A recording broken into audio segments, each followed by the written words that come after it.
आप आएँ, अपने विचारों से हम सबको लाभान्वित करें।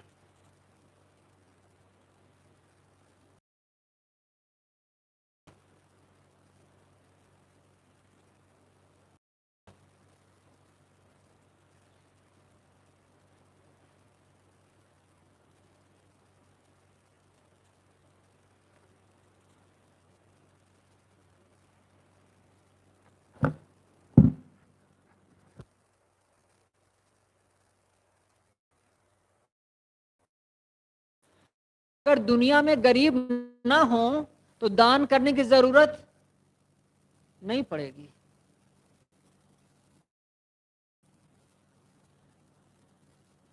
दुनिया में चूंकि गरीब हैं, इसलिए दान को जो है धर्म से जोड़ दिया गया। अगर सब धनी हो जाएं तो दान की कोई जरूरत नहीं है। में नहाना, थोड़ा कुछ दान कर देना, थोड़ा व्रत रखना, थोड़ा भूखा रहना शरीर को, ये सब क्या है? ये सब छोटे छोटे खिलौने दिए गए हैं ताकि मन थोड़ा तो यात्रा करना शुरू करे। धर्म की आधारशिला पर अध्यात्म का महल खड़ा होता है। जैसे मकान बनाते हैं ना, तो पहले आधार बनाते हैं, तब जाकर के उस पर दीवारें खड़ी करते हैं और उन दीवारों पर फिर प्लस्तर किया जाता है, फिर छत ढाली जाती है। आधारशिला, और इस पर फिर अध्यात्म का महल खड़ा किया जाता है। बाहर कुछ भी खोजेंगे संतोष नहीं मिलेगा, शांति नहीं मिलेगी। और जलना, जब कबीर ने कहा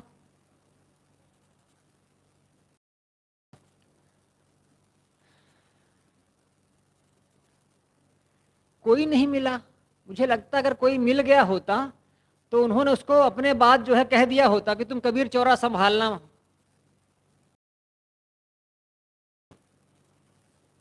जब गुरु को योग्य शिष्य नहीं मिलता है तो ऐसे ही छोड़ देता है। जब गधों को ही देना है तो कोई भी गधा आ जाएगा।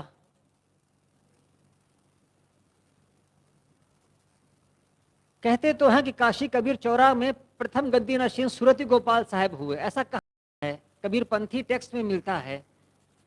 मुझे लगा करता है तत्वा जीवा तो उनके चेले हो सकते हैं, जागू भाग सब तो उनके चेले हो सकते हैं। सूरती गोपाल जैसा नाम है, उस नाम से लगता है कि ये आदमी कबीर का फॉलोअर नहीं हो सकता है। सूरती गोपाल, जिसकी सुरता में गोपाल बसे हुए हों, ये तो वैष्णवों का नाम है। कबीर अपने चेले का नाम सूरती गोपाल रखेंगे? मुझे संदेह हुआ करता है।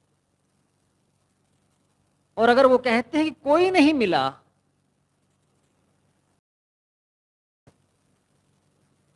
लेकिन ये भी इतना ही सच है, बाहर कितना भी खोज लें, सब भट्ठी पे बैठे हुए हैं और वो भट्ठी अदृश्य है, दिखती नहीं है।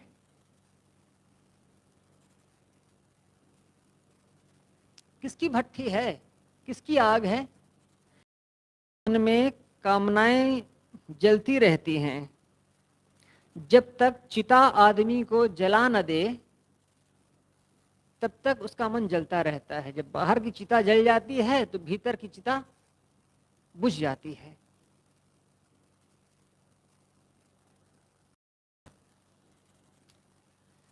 एक सूफी गुरु थे, तो पीते थे, तो उन्होंने अपने चेले से कहा चिलम सुलगानी है, थोड़ा आग ले आओ। और कहानी कहती है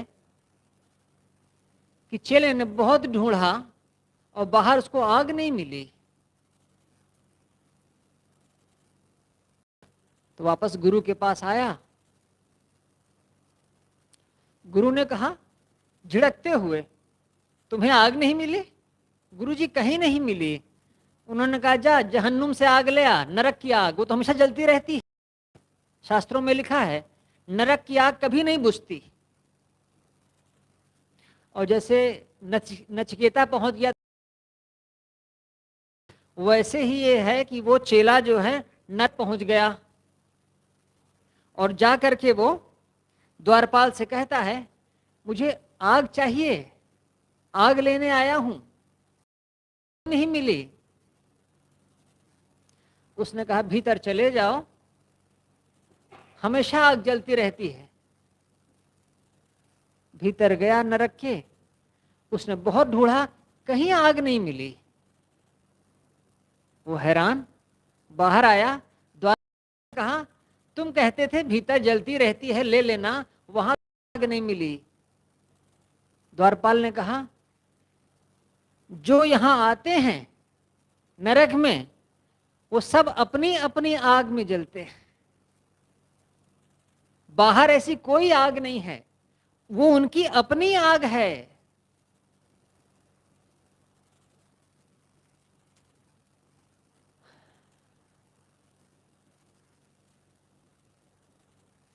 बहुत मेहनत चाहिए है, बहुत एफर्ट्स चाहिए होते हैं, बहुत पुरुषार्थ चाहिए होता है, तब कहीं जा करके वो आग बुझ। कभी कभी कुछ थोड़े से बुद्ध जैसे लोग,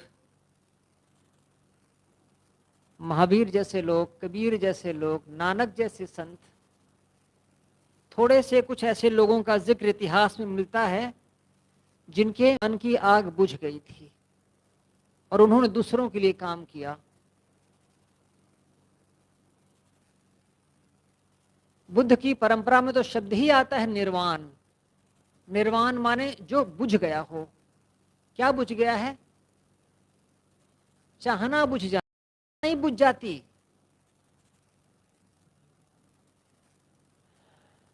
निर्वाण का अर्थ होता है वह आग बुझ गई हो, जो बुझ चुकी हो, उसे कहते हैं निर्वाण। एक शब्द होता है ना निर्वात, वैक्यूम, जहां कोई हवा ना हो, वहां आग जलेगी ही नहीं निर्वात में। क्यों? क्योंकि ऑक्सीजन होती ही नहीं है। ऑक्सीजन जलने में मदद करती है, जलती हाइड्रोजन, वह है ही नहीं। वैसे ही निर्वाण है, एक मन जिसकी जलन मिट गई हो, जिसकी मिट गई हो, वो सिर्फ जीता हो और रहता हो। ऐसा कोई अगर बाहरी खोजने जाएगा दुनिया में तो कहां मिलेगा? नहीं मिलेगा। हम अपने को ही ऐसा बनाएं, हम अपने को ही ऐसा विकसित करें। खाली जमीन थी, छोटी सी उसकी झोपड़ी थी और बाकी खाली जगह पड़ी हुई थी। यूं ही एक दिन वो बगल से गुजर रहा था, दूसरे के घर के सामने से, तो उसने देखा इसने बहुत अच्छा बगीचा बना रखा है। उसने कहा तुमने बगीचा तो बहुत अच्छा बनाया है, लेकिन इसमें थोड़ी सी कुछ कमी है। उस बगीचे वाले ने कहा अच्छा, तुम्हें कमी नजर आती है? उसने कहा तभी तो बताना चाहता हूं। उसने कहा पहले तुम अपना जरा मुझे बगीचा दिखाओ, तब मैं जानूंगा। आया, देखा तो खंखाड़, कुछ नहीं। उसने कहा तुम्हारी जमीन तो वैसे ही बंजर तुम बना रखे हो, और दूसरे को बता रहे हो कि बगीचा कैसे विकसित करते हैं। हमारा अपना जीवन कैसा है,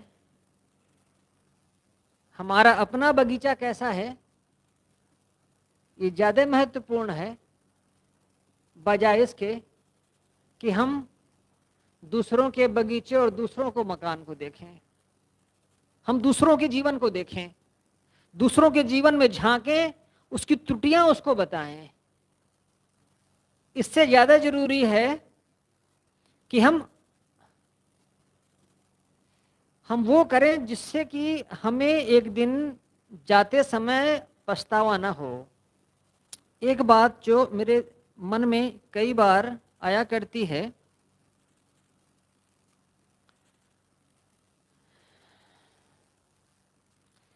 कि रोते रोते ना मरे। कोई कब निकल जाए इसका कोई ठिकाना तो नहीं है, किसी भी उम्र में कोई भी जा सकता है। लेकिन अगर एक मन के सांत्वना के लिए ये बात कही जाए कि कोई 70-80 तक जीता है, तो जो जीने का ढंग है, जो जीने का तरीका है, वो कुछ ऐसा हो कि जब जाना हो तो जैसे कोई लेटा हुआ हो और उसको जाने को कहो तो उठ करके वो चल दे बस।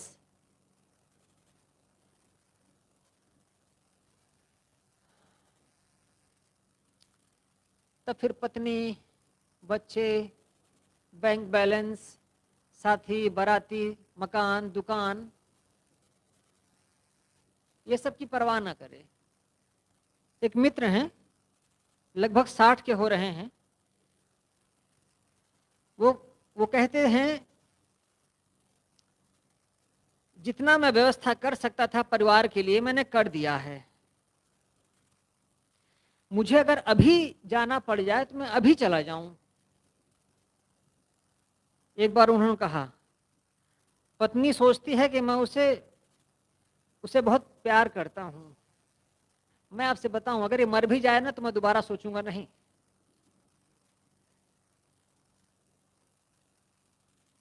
बेटी है उनके, 28-30 की हो रही होगी, ज़्यादा होगी। उन्होंने कहा जब इसकी उम्र थी शादी के लिए तो मैंने कहा तो शादी कर ले, जो लड़का पसंद हो मैं हूँ, सहयोग करूँगा। पैसे वाले आदमी हैं। वो कहते हैं मैं 50 की उम्र तक इतना कमा लिया हूँ कि अब मैं कुछ ना कमाऊँ तो कोई कमी नहीं होगी। अब 60 के हैं। बेटी से उन्होंने कहा शादी के लिए, बेटी ने कहा पापा अभी रुकिए ना, अभी तो मैं 22-25 की ही हूँ। अब वो 30-32-35 के आसपास होगी शायद। नहीं कर रही है, ठीक है उसकी मर्जी। इतनी स्वतंत्रता, इतनी लिबर्टी देते हैं और इतने आराम से जीते हैं। वो कहते हैं सफ़ेद शर्ट पहनता हूँ, सफ़ेद कार से घूमता हूँ और सफ़ेद काम करता हूँ, ब्लैक काम नहीं करता। मैंने कहा इतना कहने के लिए ही बड़ी हिम्मत चाहिए। बैठते हैं, उनसे बात करो, काम करो, इतने शांत, इतने कूल। जिसको ज्ञान चाहिए होता है उसको सिर्फ धर्म की ग्रंथों से, धर्म की पुस्तकों से ही ज्ञान नहीं मिलता है। विज्ञान से, इतिहास से, राजनीति से, अपने चारों तरफ से, अपने मन से, जिन लोगों से मिलते हैं उनसे, सबसे वो ज्ञान निचोड़ लेते हैं। अगर कोई जीना सीखे तो कैसे जिया जाता है। उन्होंने कहा मैं बेटे के साथ जा रहा था, एक बगल से एक महंगी कीमती कार निकली। बेटे ने कहा पापा देख रहे हैं कितनी बढ़िया कार है। मैंने कहा हाँ देख रहा हूं। 2 दिन बाद फिर उसने यही बात कही। जब वो बगल से कोई बड़ी गाड़ी निकली तो उसने कहा पापा ये देख रहे हैं कितनी बढ़िया गाड़ी है। मैंने कहा देखो इससे भी महंगी गाड़ी ली जा सकती है। समस्या पैसे की नहीं, समस्या आवश्यकता की है। हमें कोई 4 किलोमीटर आना है, 4 किलोमीटर जाना है, उसके लिए ये 60 लाख की गाड़ी हम क्यों लें। अगर हमारा काम इस 20-25 लाख की गाड़ी से चल रहा है तो इतनी महंगी गाड़ी क्यों लें हम। उन्होंने कहा बेटे को मैंने समझाया जब मैं ना रहूं तुम्हारा मन करे तो तुम खरीद लेना या तुम खुद कमाओ। एक आदमी तैयार हो तो निकल जाऊं।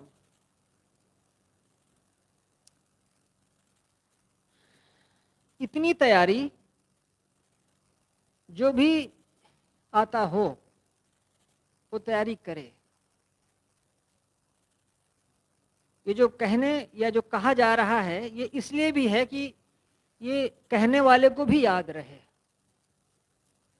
और जो सुने उनको भी समझ। जीवन के अंत में अगर कोई रोते रोते बिलखते हुए जाता है तो ये जीवन की सबसे बड़ी हार है। किसी भी कारण से, परिवार के लिए, समाज के लिए, राष्ट्र के लिए आता है तो ये उसकी कमी है। ए कबीर तै उतर रहू तेरो सम्मल परोहन साथ, जीव बिराने हाथ। साहब आओ आम लोगों के साथ बिक्सप हो, उनके सुख दुख में शामिल हो, ठीक है ये बात, ठीक है ये।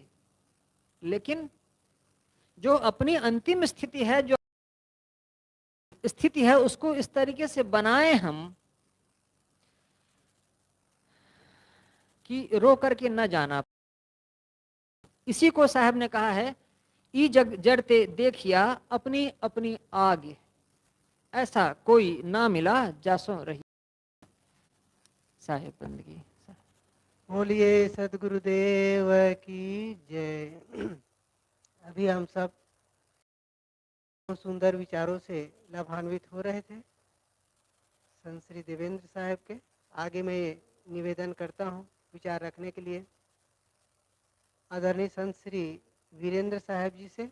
आप आएं और अपने विचारों से हम सबको लाभान्वित करने की कृपा करें।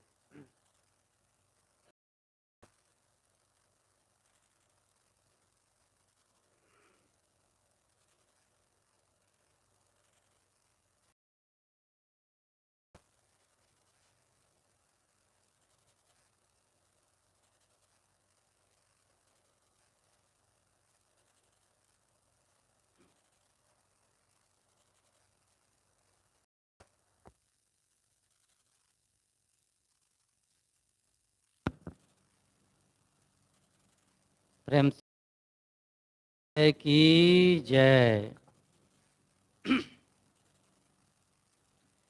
पूजनीय साहब जी, अर्चनी बंदी संत समाज, इस सभा में विराजमान सम्माननीय सत्संग प्रेमी सज्जनों, माता और बहनों,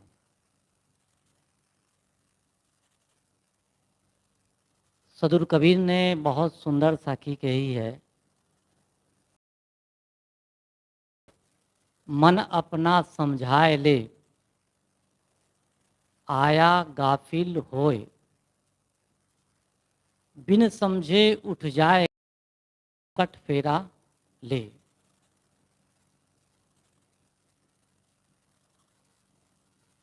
सदगुरु कहते हैं कि सबके पास अपना अपना मन है, से ही आदमी सुखी और दुखी होता है। इसलिए सबका जो महत्वपूर्ण काम है वह यह है कि अपने मन को समझा ले। दूसरों को समझाना बहुत कठिन है। दूसरों के लिए यह कहना कि भाई तुम समझ जाओ, ऐसा हम एक दो बार कर सकते हैं। हमारी ओर वह ध्यान नहीं देगा तो दूसरी बार तीसरी बार हम नहीं कर सकते। तो उनको हमारी बात से ठेस लगती है, अच्छा नहीं लगता है, और हमें भी अच्छा नहीं लगता है कि हमने क्या कह दिया। अच्छा है कि सदगुरु कबीर साहब जी कहते हैं मन अपना समझाए ले। सारी समस्याओं का समाधान हमको मिलता है।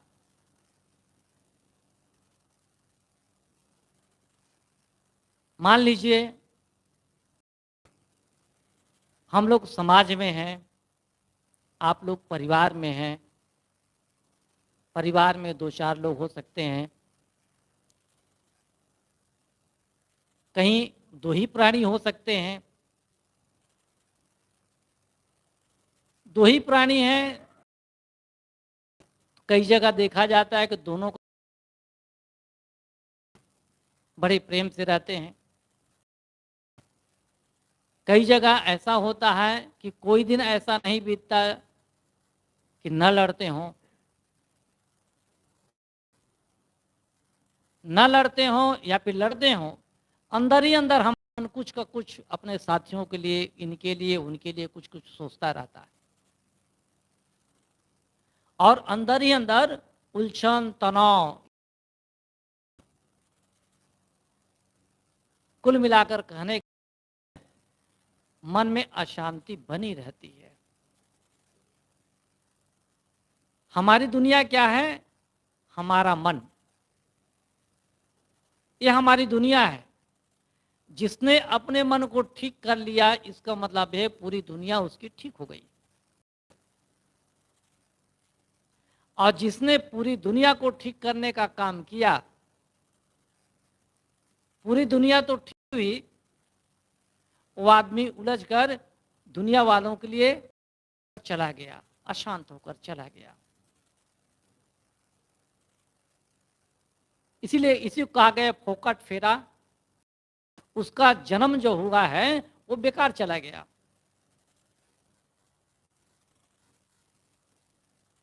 हमारे पास हमारी दुनिया है, हमारा अपना मन। जिसने मन का अध्ययन किया और समझा कि किन बातों से मैं अशांत रहता हूं, मेरे कौन से ऐसे व्यवहार हैं जो मुझे अशांत करते हैं, ये क्या है, हमारे लिए अध्ययन का विषय है। विषय का सही ढंग से अध्ययन किया, वो सही पाया, अपने को उसे मिल गया, हाँ मुझ में अमुक त्रुटियां हैं, अमुक गलतियां हैं, अमुक अमुक कमजोरियां हैं, वो ठीक करने लग गया, उसका मन ठीक हो गया। अब कोई शिकायत नहीं है अपने मन के प्रति, अपने साथी के प्रति। मान लीजिए हमारा कोई साथी है उबड़ खाबड़ स्वभाव वाला, हम साथ साथ रहते हैं, वो पति पत्नी हैं, गुरु शिष्य भी हो सकते हैं, भाई भाई भी हो सकते हैं, कोई भी हो सकता है। हम कहते हैं कि मेरा भाई देखो इस ढंग से अपना जीवन जीता है और हम ये देर रात तक घूम कर आता है, ये अच्छा नहीं लगता है। या फिर घर के बच्चे हैं तो माता पिता सोचते हैं कि भाई देर रात तक घूम कर आते हैं, कहते हैं मानते नहीं हैं। अब माता पिता या फिर भाई ये कहना छोड़ देता है, बिल्कुल छोड़ देता है। क्यों? इसलिए कि समझता है कि वो अलग उसका व्यक्तित्व है, अलग उसका जीवन है, अलग हमसे अलग उनके व्यवहार हैं, बात है, और कहना चाहिए तौर तरीके सब अलग अलग हैं। जब अध्ययन करने की बातें उनके दिल दिमाग में नजर आती हैं कि उनका खाने पीने का ढंग अलग है, बोलने चालने का ढंग अलग है, घूमने फिरने का ढंग अलग है, इतनी सारी हैं, और मैं इनको बार बार टोकता रहूं, अच्छी बात नहीं है। वो फिर अपने को, अपने मन को उधर से हटा देता है, वो सोचना ही बंद कर देता है और सोचता है अरे उसकी भी समझ है, एक दिन समझेगा, नहीं समझेगा तो उसमें हमारा क्या नुकसान है। पूरा पूरा छोड़ देता है, अपने मन को उधर जाने से अब खींच लेता है, मन को जाने नहीं देता है। अब क्या है, पहले अपने भाई के बारे में, बच्चों के बारे में सोचता था कि वो ऐसा हो जाता तो कितना अच्छा होता, अब सोचना बंद कर दिया है। बल्कि अपने मन को जो उधर जा रहा है उसको समेट कर लाता है, अपनी ओर ले आता है, और इस प्रकार अभ्यास करते करते करते उसका मन जो उधर कहने को होता था वो मन अब नहीं जा रहा है। तो इसलिए कि उसको खुद को अशांति थी, खुद के मन में उलझन था, और खुद को वो लगता था कि नहीं कर रहा हूं। अब वैसा नहीं होता है तो धीरे धीरे उसका अपना मन अपनी ओर आ रहा है, अपने को समझाने लगा है, अपने को सांत्वना देने लगा है कि तू ठीक नहीं करता है। मन उधर सोचता है तो मन को समझाता है कि तू उधर सोचा मत कर। उसके पास भी माने वो भी सोचेगा, अपने मन को समझाता है कि जो मैं कहता हूं वैसा कर, अर्थात उसके बारे में तू सोच ही मत, फालतू का सोचता है, बंद कर देता है। धीरे धीरे अपने मन को समझा लिया, अब बिल्कुल उसको ऐसा लगता है ये था, लेकिन ठीक है अभी मैंने कर लिया, कोई ज्यादा समय नहीं हुआ है। ये क्या है, अपने मन को समझाना है। और जो आदमी दूसरों को समझाने के चक्कर में रहता है, वो बिल्कुल गलत करता है। उसके चक्कर में नहीं पड़ना चाहिए। हाँ, थोड़ी देर के लिए समझाए, इशारा करे, इसका मतलब ये नहीं कि उसको ऐसे ही छोड़ दे। कोई गलत कर रहा है तो उसको दिशा निर्देश करना भी जरूरी है, लेकिन उसके पीछे नहीं पड़ना है हमको, उसको स्वतंत्र छोड़ देना है। और जब अवसर लगे, आदमी अनुकूल है मेरा, उसके मन में प्रसन्नता है, थोड़ा इशारा कर दे कि तुमको ऐसा नहीं करना चाहिए, बस, ज्यादा नहीं। शेष अपने मन को समझाना है, अपने को ठीक करना है, उसके बाद हमारा सब कुछ ठीक हो गया। लेकिन जो आदमी अपने मन को नहीं समझा पाता है और दूसरों के चक्कर में अपना समय और शक्ति बर्बाद करता है, वो समझा जाए कि वो बर्बाद हो जाएगा, वो बचेगा नहीं। दूसरे के पास भी मन है, उसका मन कुछ और सोचता है, किसी और के लिए जा रहा है, हम उसको समझाने लगे हैं, तो कितना भ्रम है। जब हम अपने मन को सही ढंग से समझा लेते हैं, उसके बाद देखिए हमारी दुनिया सब ठीक हो गई है। हमारी दुनिया की जो कील कांटे हैं सब दुरुस्त हैं। तो हमें बस एक ही काम करना है। तो सदगुरु कबीर साहब जी कहते हैं, मन अपना समझाए ले, गाफिल आया गाफिल सोए। माने गाफिल होकर तू सो रहा है, तुम्हें चाहिए कि तुम अपना मन समझा के अपने को ठीक कर ले। बिन समझे उठ जाएगा, ठीक ढंग से समझ नहीं पाया है, अपने मन को समझा नहीं पाया, और समय से तुम्हारा शरीर छूट जाएगा, तो क्या होगा? फोकट फेरा होए, तुम्हारा जो जन्म है वो बेकार चला गया। तो हमारे लिए केवल एक काम है, वह है अपने मन को समझाना, अपने को ठीक करना, अपनी दुनिया को दुरुस्त करना। ये दुनिया में सबसे बड़ा काम है, और ये काम हम सबको करना है, क्योंकि आपके पास भी वही मन है, हमारे पास भी उनके वही मन है, उनके पास भी वही मन है। आप भी उसी मन से सुखी दुखी हो रहे हैं, वो भी अपने मन से सुखी दुखी हो रहा है, और हम भी अपने मन से सुखी दुखी हो रहे हैं। इसलिए अपने मन के जो कील काटे हैं उसको ठीक कर लें, उसके बाद सब ठीक। इस प्रकार सदगुरु कबीर साहब जी हमारे लिए उपदेश करते हैं। यहीं पर अपनी वाणी में विराम देता हूं। प्रेम से बोलिए सदगुरु कबीर साहब की जय।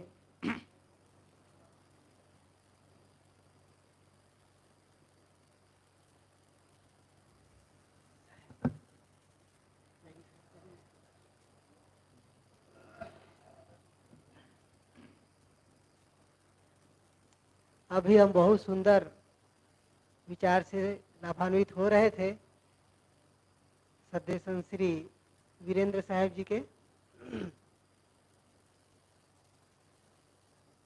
आगे विचार रखने के लिए मैं निवेदन करता हूँ सद्य पूज्य संत श्री सत्यानंद त्यागी साहब जी से। आप अपने विचारों से हम सबको लाभान्वित करने की कृपा करें।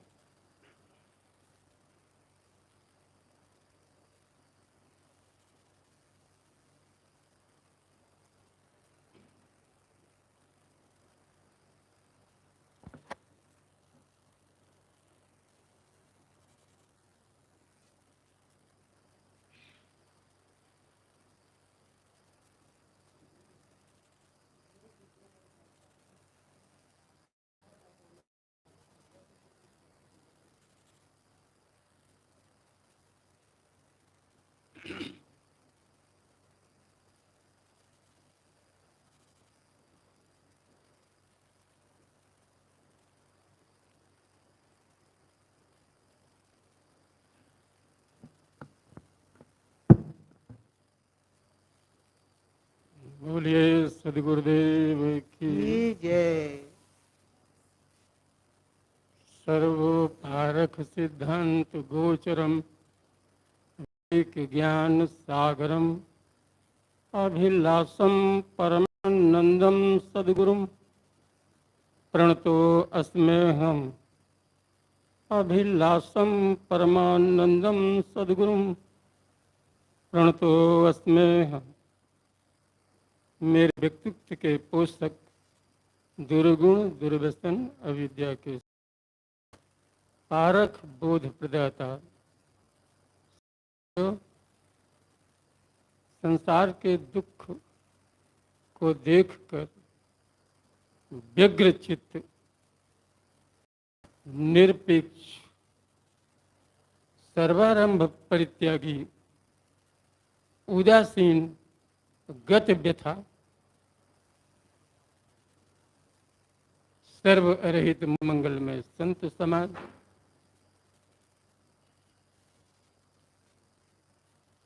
गृहस्था धर्म का गृहस्था आश्रम भक्तगण नौजवानों नन्हे मुन्ने बच्चे सदगुरु कबीर साहब जैसे महापुरुष का जीवन उस हीरे के समान है जिसमें कई पहल होती है और हर पहल अपने आप में संपूर्ण सुंदर एवं ज्योतिर्मय होता है। ऐसे ही महापुरुष के जीवन का अध्ययन बहुत महत्वपूर्ण है। कबीर साहब संसार के महापुरुषों में हैं जिन्होंने जड़ चेतन का यथार्थ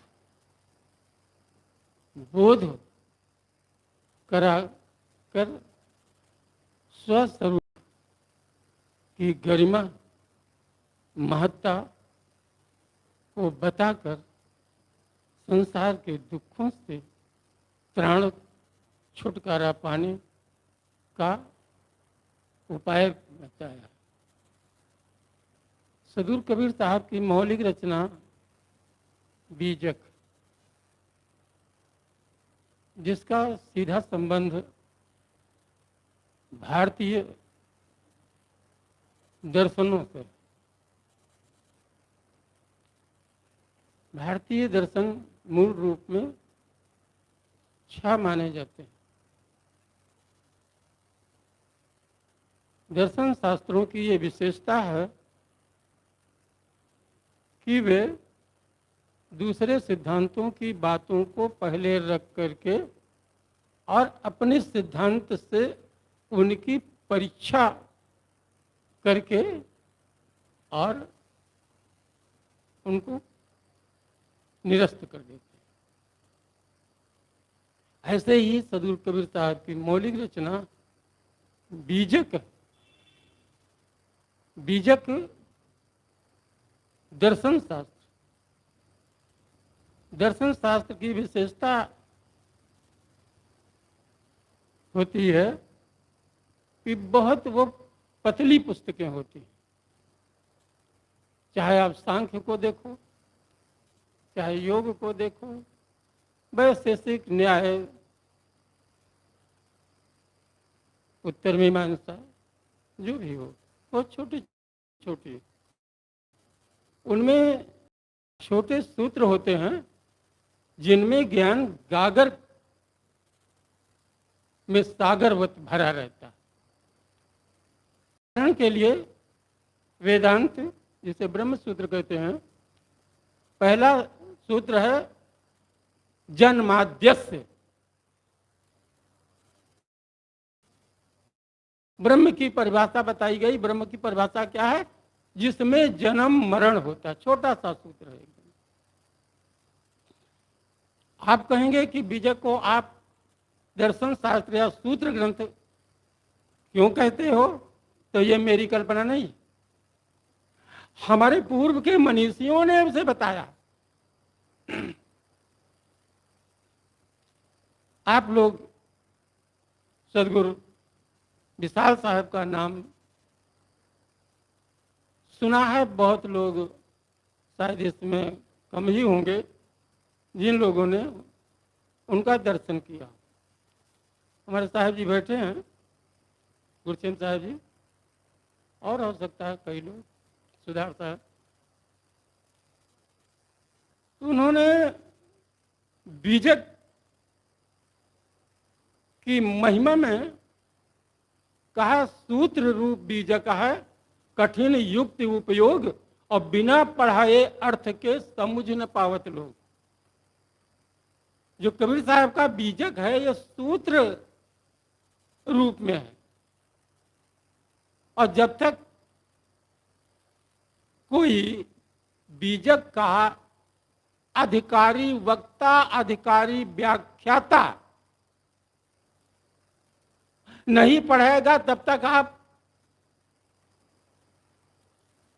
बहुत कुछ नहीं समझ सकते। बीजक सुधारवाद, यथार्थवाद और समन्वयवाद 3 भागों में बटा हुआ है। समन्वय को समझ सकते हैं आप, सुधार को समझते भूत प्रेत जादू टोना दुनिया के जादू वर्ण व्यवस्था, इन्हें वार्निंग एवं चेतावनी शब्द कहते हैं, आप समझ सकते हैं। लेकिन जो रामायणी प्रकरण है पूरे दर्शन शास्त्र से भरा हुआ है, उसको बिना पढ़ाए नहीं आप समझ सकते। सदगुरु राम रहा साहब ने कहा है, बचन बसावो पारखी, बीजक है सो नाम, और अक्षर अक्षर गुर से पढ़ो, संशय मेटो तमाम। बहुत महत्वपूर्ण साखी है बीजक की महत्ता में। बचन बसावो पारखी, बीजक है सो नाम। जिसका नाम बीजक है उसमें पारक सिद्धांत से भरी हुई वाणियां हैं। उन वाणियों को अक्षर अक्षर गुर से पढ़ो, पद वाक्य पंक्तियों के हिसाब से नहीं, अक्षर अक्षर गुर से पढ़ो। अक्षर अक्षर गुर से पढ़ने में व्यंजनार्थ है, संकेत है भाषा विज्ञान का। अक्षर अक्षर में भाषा विज्ञान का संकेत है। भाषा विज्ञान के अनुसार हिंदी या संस्कृत के प्रत्येक अक्षर का अपना अर्थ होता है, विशिष्ट रूप से अर्थ होता है। तो अक्षर अक्षर गुर से पढ़ो, संशय मेटो तमाम। तब आप में जो अनेक प्रकार के आध्यात्मिक, सामाजिक, व्यवहारिक ये संशय हैं वो मिटेंगे। और जब तक संशयों का नाश नहीं होगा, संशयों से आप पूर्ण निर्भ्रांत नहीं होंगे, तब तक न तो कबीर को समझ पाएंगे और न बीजक को समझ पाएंगे और न अपने आप को समझ पाएंगे। बीजक ग्रंथ का अर्थ है अहमद शाह पादरी बीजक के व्याख्याता हुए। बीजक इतना व्यापक व्याख्या के रूप में होता चला जा रहा है कि केवल कबीरपंथी ही नहीं, वैष्णव, अब ये पादरी हैं, जैनी हैं, बौद्धिस्ट हैं, उस सब इस पर विचार कर रहे हैं। कबीर साहब अंतरिक्ष के समान और उनके विचार सर्वत्र एक समान, सार्वभौमिक रूप से, सार्वकालिक रूप से लागू होते हैं। सदगुरु कबीर के विचारों को निरस्त करने की क्षमता नहीं है किसी में। वो आकाश गंगा के समान व्यापक। अगर आपकी धरती से अलग कहीं सृष्टि आपका सूर्य एक आकाश गंगा में है।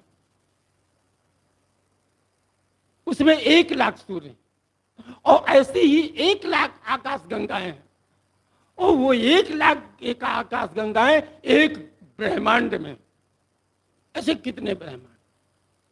सब जगह कबीर साहब एक समान रूप से मानवतावादी विचारों को लेकर के उपस्थित रहेंगे। ये कबीर विचारों की गरिमा है, महत्ता है।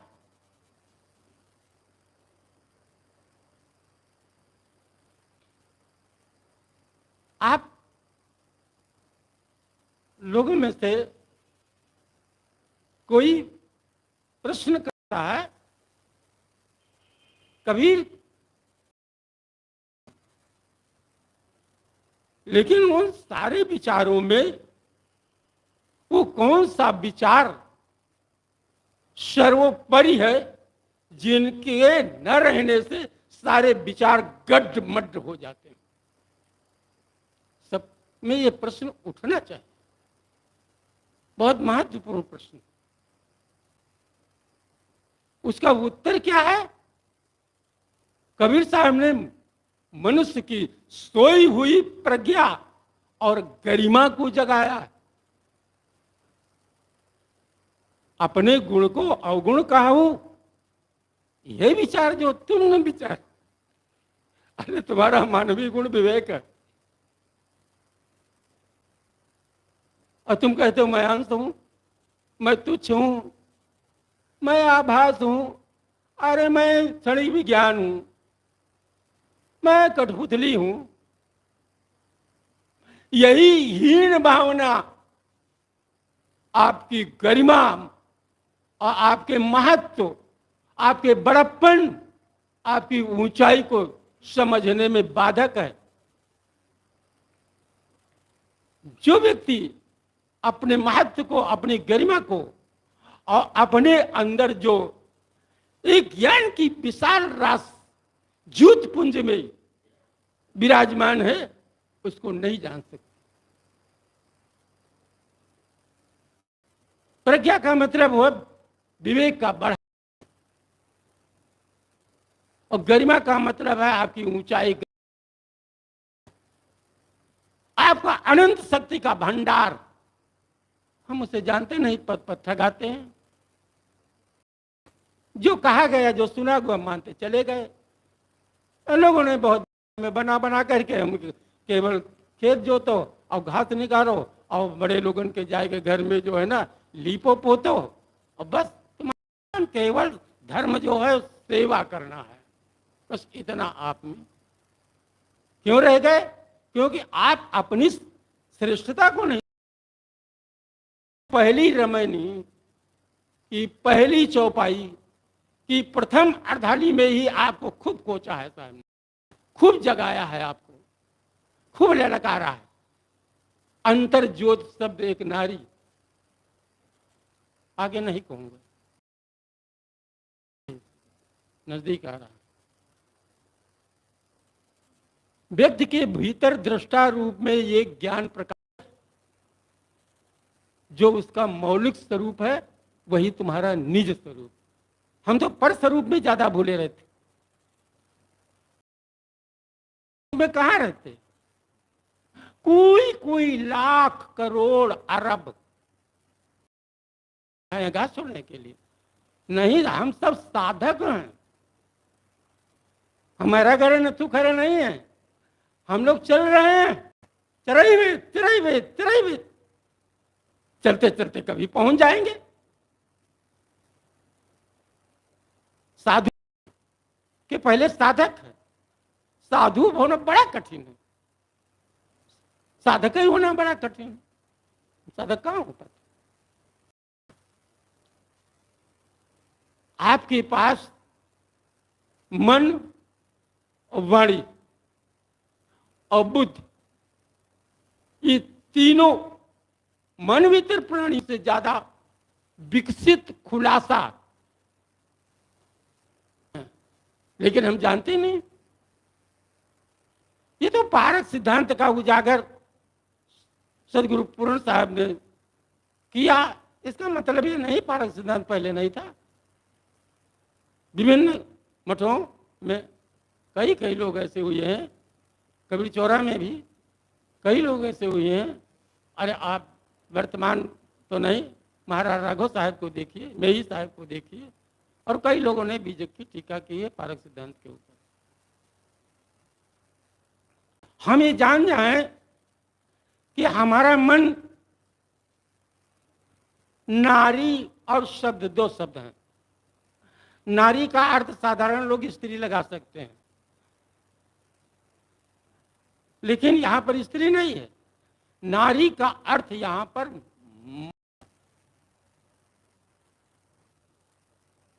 और शब्द, मन और शब्द, ये दो विशाल शक्ति हैं। इनको जो समझ जाता है उसके अंतर जो ज्ञान का सागर लहरा रहा है, वो उसके हृदय पट के आप पर जो आकर जो है वो उपस्थित हो जाता है। तो अपने गुण को अवगुण, अच्छा अपनी गरिमा को नहीं जानोगे तो अपनी ऊंचाई को नहीं जानोगे। आप हैं क्या? अरे ससुर रेन सार दीता तत्व पर लेना है, काल काल पर ले नहीं ता संत बिरले जाए। ऐसा है तुम्हारा दिव्य स्वरूप। इस दिव्य स्वरूप को नहीं जानोगे तो भटकते रहोगे। न तत् सूर्यो भात न चतारकम देमा विद्युतो भात कुतो अयम अग्नि। तुम्हारा दिव्य स्वरूप है, न चंद्रमा है, न सूर्य है, न तारे हैं, न बिजलियां, न साधारण आग है, कुछ भी। तमेव भांतम अनुभात सर्वम तस् भाषा सर्मित। तुम्हारी चमक से ही सारी चमक है, और तुम निकल जाओ तो मुर्दा हो जाएगा। तुम न रहो तो वेद शास्त्र पुराण साधना पूजा पाठ ये सब कौन करेगा? ये है आपकी गरिमा, ये आपका है महत्व, आपकी ये है विशाल शक्ति। ऐसा आदि अंत नहीं होते बिरौली, नहीं जर बल लौटा। समझ समाप्त। आदि अंत नहीं होते बिरौली, और नहीं जर पर लौडार बिरौली। आपकी गरिमा क्या है? सबका आदि है और सबका अंत है, और सबकी जड़ है, सबके पल्लव है। आदि अंत नहीं होते, नहीं जर पल्लव डार बिरौली। लेकिन तुम्हारा नहीं। आपका कोई कारण नहीं है, आप किसी का कारण नहीं। आपका आरंभ नहीं, आप अनारंभ। ऐसा है आपका दिव्य स्वरूप। आप किसी की जड़ नहीं है, ना आपकी जड़ है। मूले मूला भावाद मूल ममूलम। मूल की मूल न होने से मूल में मूल का अभाव। लोगों ने तुम्हें बहुत भटका दिया है, आपको बहुत, अरे आपको क्या कहें हम अपने आप को, आप तो एक गर्भोक्ति, हम सबको बहुत भटकाया। उमादार जो सिद्ध की नाही और सबई न चावत राम न गोसाई। जैसे अब पर्दे में बैठ करके कोई नचाता है कटपट कटपट करके, तो ऐसे भगवान कोई आकाश में बैठा है, वो उसमें नचा रहा है। पता नहीं वो कहाँ बैठा है, वो कैसा है क्या। तो कबीर साहब तो बीजक में कहा, प्रथम आरंभ कौन को भयु, दूसर फुरगट कौन सुट है। सबसे पहले इस सृष्टि में किस वस्तु का निर्माण होना प्रारंभ हुआ? अच्छा ये बताओ कि निर्माण होना प्रारंभ हुआ तो जिसने निर्माण किया वो कहां पर बैठा हुआ था? कहते यहां धरती नहीं थी, पानी नहीं था, सूर्य नहीं था, चंद्रमा नहीं था, माता के वीर नहीं थे, और नहीं थे, और क्या क्या नहीं था, कुछ भी नहीं था। और गुरुदयाल साहब कबीर परिचय में बहुत साफ साफ, जब ये जग ना हता और रहा एक भगवान, और आंखिन भर जिन देखिया सो रहो कौन मकान। बताओ उत्तर है। एक बात और मैं महत्वपूर्ण आपसे बताऊंगा। तथागत बुद्ध ने 10 या उनसे ज्यादा को अव्याकृत कह करके निरस्त कर दिया हो गए एकदम। अगर ये मैं कह दूं कबीर साहब बुद्ध से ऊपर हैं तो ये गलत नहीं होगा, बिल्कुल गलत नहीं, ना गर्भोक्ति है। क्योंकि कबीर साहब के सामने जितने भी प्रश्न आए हैं उन्होंने उनसे अपने को कतराया नहीं, सबके उत्तर दिए हैं। अरे जाकर नाम ये कहू अरे भाई ताकर कागर मैं नहीं गाई, एक प्रश्न नहीं, पता नहीं कितने जब करते किया न विधि किया, रवि सस परी न दृष्टि, और 3 लोक में है नहीं जाने सकलो सृष्टि। बताओ कौन है? तो बुद्ध थोड़ी बता सके, न जैन न स्वामी महावीर बता सके, न और लोग बता सके। इसीलिए मैं अक्सर कहा करता हूं कि कबीर का व्यक्तित्व और कर्तृत्व दुनिया में तमाम महापुरुषों का ऊंचा हुआ है, लेकिन वो सबसे ऊंचे हैं। प्रथम चरण गुरु कीन विचारा करता गावई आगे सृजन प्रथम चरण गुरु कीन विचारा करता गावई सृजनहारा। वेद रचना के पूर्व ऋषियों ने विचार किया, गुरुओं ने। अब देखो यहाँ पर लोग कहते हैं किसी की मर्यादा नहीं रखा। अरे कबीर साहब जैसी मर्यादा रखे हैं वैसी मर्यादा दुनिया में किसी महापुरुष ने नहीं रखा है। आप कहें कैसे? अब इसी रहने की पहली चौपाई में पूर्वजों को गुरु कह करके संकेत करते हैं। प्रथम चरण गुरु कीन विचारा, ये मर्यादा नहीं है तो क्या है? नहीं उसे ऋषि महर्षि कह करके आगे बढ़ जाते। बुद्ध और कबीर के सिद्धांत में बहुत दिन टिकने न टिकने की क्या बात? एक बहुत महत्वपूर्ण प्रश्न। कबीर साहब इस समय 600 से ऊपर ज्यादा उनकी जीवन को हो रहे हैं, लेकिन उनके सिद्धांत और विचार धीरे धीरे डिम्न होकर के और सूरज जैसे सवेरे उगता है और दोपहर को कहाँ चला जाता है, ऐसे ही बढ़ते चले जाते हैं। हमने जो पुस्तक लिखा है कबीर सबसे ज्यादा प्रासंगिक, उसमें एक नक्शा मैंने डाला है कबीर साहब के भ्रमण का, लेकर के ईरान से भूटान तक। क्या बुद्ध इतना किए थे? बुद्ध तो बिहार में रह गए, उत्तर प्रदेश में रह गए। स्वामी महावीर बुद्ध बिहार में रह गए, उत्तर प्रदेश में। तो मैं गिला नहीं कर रहा हूं, मैं सच्ची बात कह रहा हूं। सच्ची बात कहने में डर क्या है? कोई डर नहीं, सत्य बोलना चाहिए एकदम से। तो बुद्ध का सिद्धांत 500 साल तक भी बराबर नहीं चल पाया। राजा बृहदर्थ की हत्या पुष्यशुंग के द्वारा, सेनापति के द्वारा हुई, तो कितने साल हुए? 30वीं पूर्व हुआ था। बस वहीं से बुद्ध के सिद्धांत को पुष्यशुंग मित्र, जिसने ब्राह्मण सिद्धांत का प्रतिपादन किया या नवीनीकरण किया, आगे चल करके उसी काल में स्मृतियां लिखी गई और धर्मशास्त्र लिखे गए और बुद्ध का सिद्धांत लुप्त होने लगा। क्यों होने लगा? बुद्ध ने मर्यादा नहीं रखा है, बुद्ध ने वेद शास्त्र नहीं माना है, बुद्ध ने किसी महापुरुष का नाम नहीं लिया है। लेकिन कबीर साहब सबका आदर करते हैं। जिति औरत मर्द उपाने सो सब रूप तुम्हारा, और कबीर पोगरा अल्लाह राम का सो गुरु। तुम कहते हो कि अल्लाह के नूर और परमात्मा के अवतार हैं, मैं उन्हें गुरु मानता हूं। अरे गुरु नहीं, गुरु। ये गुरु शब्द ऐसा है, ज्यादातर सब लोग, हम तो ज्यादा गलत बोल जाते हैं। शुद्ध शब्द गुरु है। हम उनका आदर गुरु और पीर के समान करते हैं। सभी महापुरुषों का उन्होंने संतो मते मात जनरंगी और पियत पियाला प्रेम सुधारस मत वाले सत्संगी समन्वय। ललकारते भी हैं और फटकारते भी हैं। और तो फटकार में ही लगता है कि कबीर साहब सबकी बेइज्जती कर रहे हैं। नहीं, ऐसा कुछ भी नहीं है। अधिकारी वक्ता लोग इसको बताएंगे। बीजक के जो अधिकारी वक्ता हैं, व्याख्याता हैं। ता मन को चीन्हो मोरे भाई, तन छूटे मन कहाँ समाई।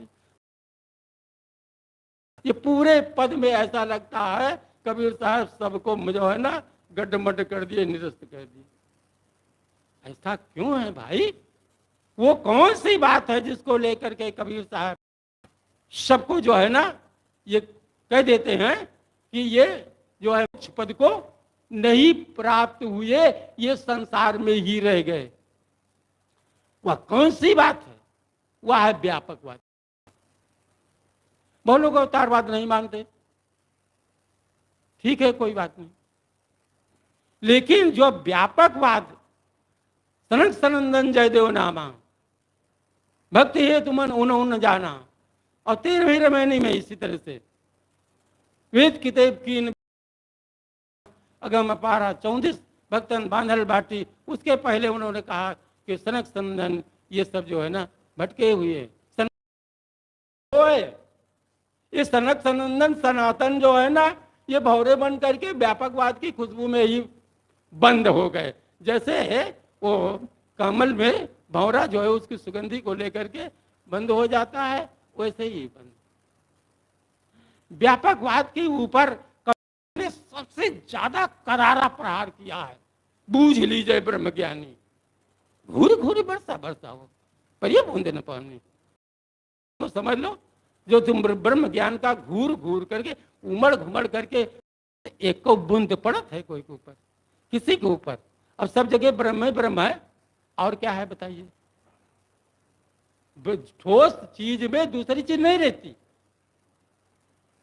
कबीर साहब कहते हैं तैया होते पवन नहीं पानी, तैया सरज कौन पानी। बताओ, पहले मैटर नहीं था तो वस्तु कैसे बन गई? किसने बना दिया? आज दुनिया में कोई ऐसा माई का लाल नहीं है जो बिना मैटर के वस्तु बना दे। केवल बस इतने में कुन फैकुन कहती है, कुन, अल्लाह ने कहा कुन, तो कुन माने हो जा, अब फैकुन कहा, फैकुन माने नष्ट हो जा। इधर कहते एक हो हम बहुत है, मैं एक से अनेक हो गया। ये कोई जादू मंत्र से कुछ होता है? तो कबीर साहब कहते हैं कि कुछ नहीं है, ये सृष्टि जो है अर्थापत्य प्रमाण से वो सिद्ध करके बताते हैं कि ये अनादि, इसका कुछ आदि नहीं, इसका कोई आरंभ नहीं। और उस किसका सहारा लेकर के कहते हैं? मैं कह रहा हूं ये बात, संचरा प्रति संचरा, जो सांख्य दर्शन का एक सूत्र है सृष्टि के विषय में, तो महर्षि सृष्टि संचरा प्रति संचरा है, इधर से उधर, उधर से इधर। मानो एक चक्र हो, बस वो घूम रहा हो, तो उसका छोर कहां बताओगे? उसका आदि कहां बताओगे? तो कबीर साहब कहते हैं ये सृष्टि अपनी गरिमा, अपने गौरव, अपने बड़प्पन, अपनी ऊंचाई, अपनी शक्ति को नहीं जानेगा तो संसार नगर नाचता रहेगा, भटकता रहेगा, करोड़ लखों साल बीत जाएंगे, लेकिन उससे वो उबर नहीं सकता है। अम्ब के राज समुद्र की खाई रस। अब देखो इस पद में वैज्ञानिकता भरी हुई। कबीर साहब का पूरा बीजक विज्ञान से भरा हुआ है। मैंने एक नक्शा बनाया है 50 उसमें निर्धारित किए हैं कबीर आध्यात्मिक जगत के महावैज्ञानिक कबीर, आध्यात्मिक जगत के महावैज्ञानिक कबीर को पकड़ सकता है।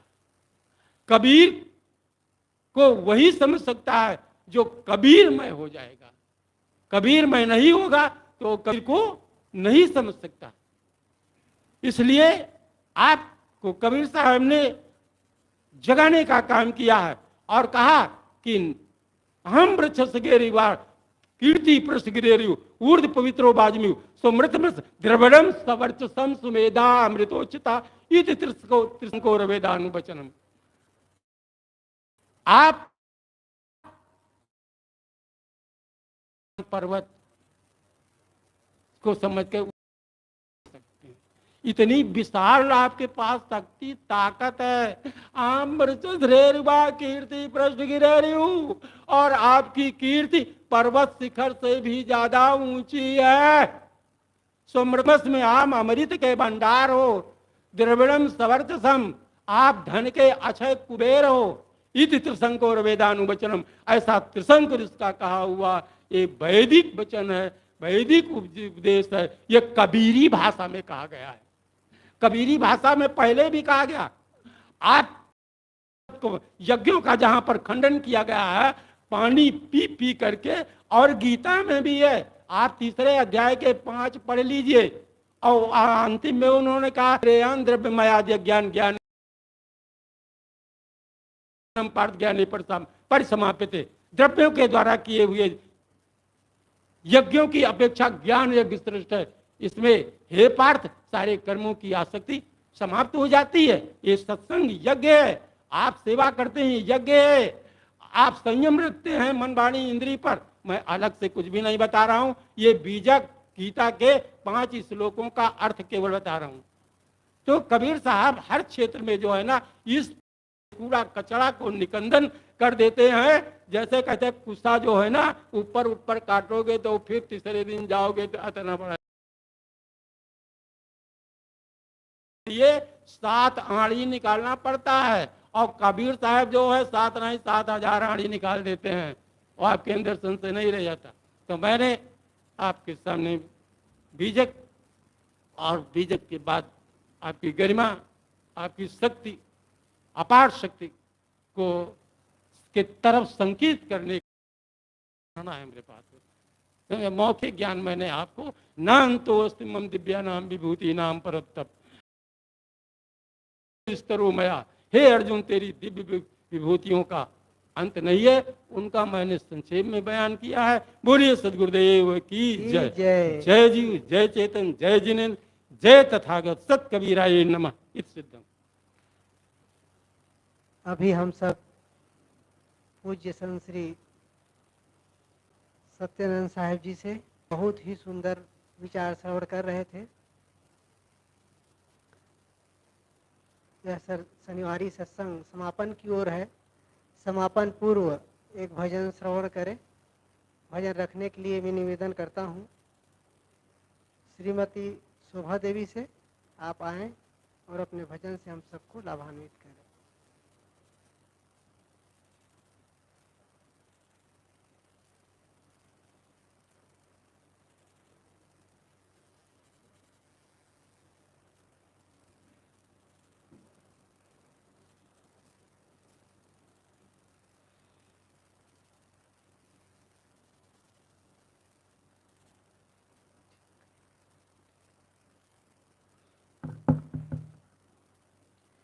प्रेम जाहि मनन में सुख नितय, ध्यान क्रिया सुख ध्याय, घाटा तेहि में कौन है जो औरों चित देत।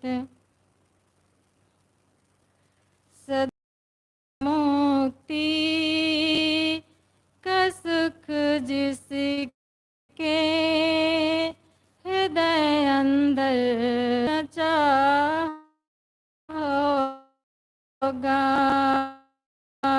तन मन जन सभी फीका रचा होगा। विषय संसार फीका रचा होगा। न भांति रूप सुंदरता, न भांति कामिनी कंचन, न भांति रूप सुंदरता, न भांति कामिनी कंचन। छुड़ा कर पिंड दुनिया से निराशी मन बचा होगा। छुड़ा कर पिंड दुनिया से निराशी, न दर्शन हो पुनः जग का, न फिर से देह में आऊं। न न दर्शन हो पुनः जग का, न फिर से देह में आऊं, न फिर हो मिलन बिछुड़न, यही दिल में मचा होगा। न फिर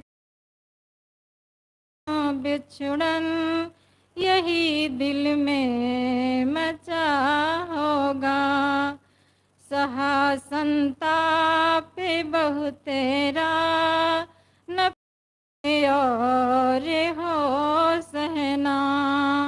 सहा संताप बहु तेरा, न फिर से और हो सहना।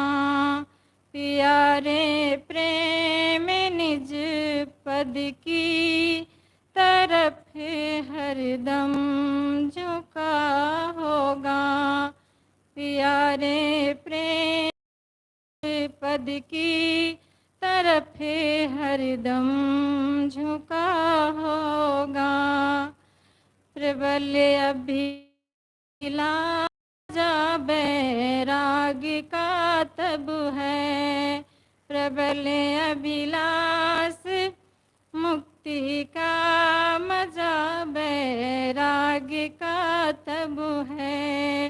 कहे निज शांति सुख किसको खुद ही जानता होगा।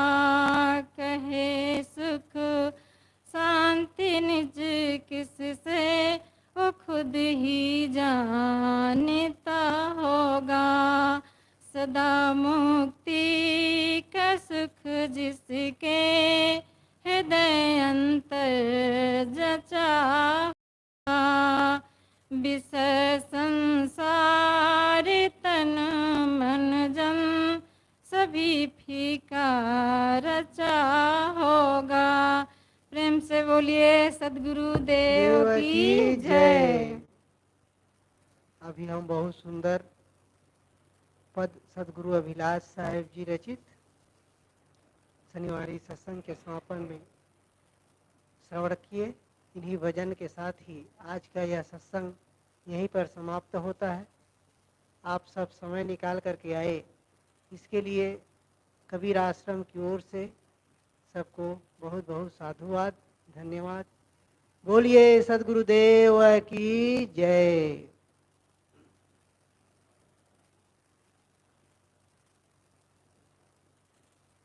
बंदों सन्मुख पारखी, शीस भेंट धरी हाथ, वचन उचारों बंदगी सत्य प्रेम के साहेब बंदगी साहेब बंदगी साहेब। बोलिए सद्गुरुदेव की जय, संत समाज की जय साहेब।